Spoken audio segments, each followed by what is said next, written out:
Yesterday I spent a decent amount of time with a treble boost trying to build, and here's the breadboard. A lot of components on there. Eventually I got it to work. I'd already built some fuzz stuff, and those were working. Everyone recommends you start, build some fuzz. Anyways, treble boost isn't too difficult either. Finally, I found one that's meant to just be on or off.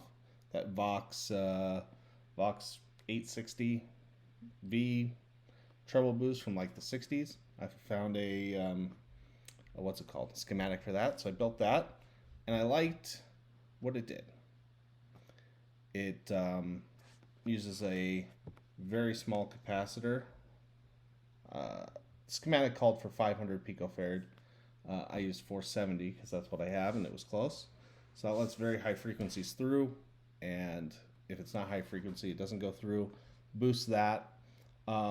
So I liked that, but I wanted even more boost, so I put a second transistor on there to boost it even further, and that got to a really nice, very high pitched, glassy treble tone that I liked a lot. But it was flat. It was just so one note. Anyways, it was there was no fatness, as people say, to it. So I thought, okay, well, I'll take the original signal and take some of that out and send it through and mix it together. And so I'll have that really high amplified treble, and I'll have the regular boost as well, or the regular signal as well. Well, if you've done this a while, you'll probably know. So what I ended up doing is essentially creating a loop where we have the transistors boosting, and then a way for that signal to come back down around, back into those transistors boosting again, and without playing anything, you end up with that really high pitch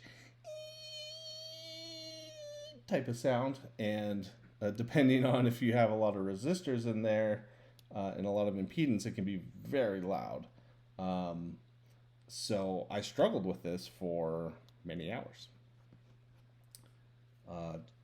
Changing out different things, using different ideas, putting in diodes, to make the the flow one way. The diodes worked, except that there was enough signal trying to loop back through that the signal came through anyways. So that didn't work out perfectly. I ended up using 3 different diodes and pointing, so it's like these are all this is one way street, and that wasn't sufficient either. Then I tried putting in a mixer at the end, basically some resistance to the outflow with some resistance to ground. That wasn't sufficient. Eventually I put in a buffer on the front end and a mixer on the back end, a buffer of the non-amplified, just regular signal, and that did the trick. It got rid of the high-pitched squeal, and so I have both that high-end treble boost and the lower end coming back in.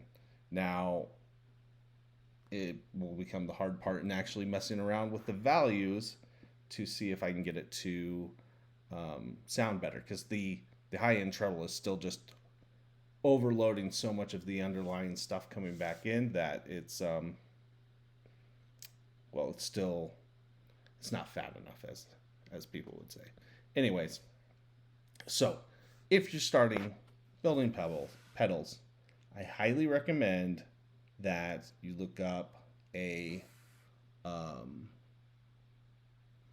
buffer pedal, just straight up buffer, build a buffer, and understand what's going on there, and just a straight up mixer, build a mixer, and understand what's going on there. It will help a lot. So for the future, if I ever want to split a signal and do multiple things to it, I know, okay, we'll put a buffer on the front end, and we'll put a mixer on the back end, and then I can mess around with those things in between. But I spent many hours just running up and downstairs because my workshop's in the basement, and the what I test with is in my daughter's room upstairs. So running up and down 2 flights of stairs, changing out a thing, doing a test, doing that. So I got a good workout over several hours of testing that out, and late at night I realized buffer plus mixer, maybe, and I built that today, and that did what I wanted it to. So very exciting. Anyways, bye.